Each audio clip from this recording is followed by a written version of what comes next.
When you think of obedience, do you think of obeying some moral rules you see as good, or obeying the gospel?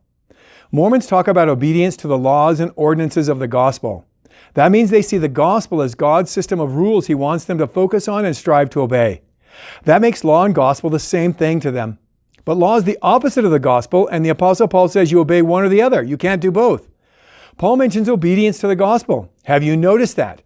Gospel means the joyful message of substitution, of Christ's work as all of life for you. And you obey the gospel by focusing on and trusting His perfection and sin-bearing death. His Spirit then produces all the good fruit you need. But to focus on what you need to do is obedience to law, which Paul calls obedience to lawlessness. He says that because God's law requires perfection, which you can't do, but Christ did. I lead Mormons to bring Christ into the conversation and measure by His perfection to move them from law to gospel. Watch my 5-minute videos to see how that surprises them.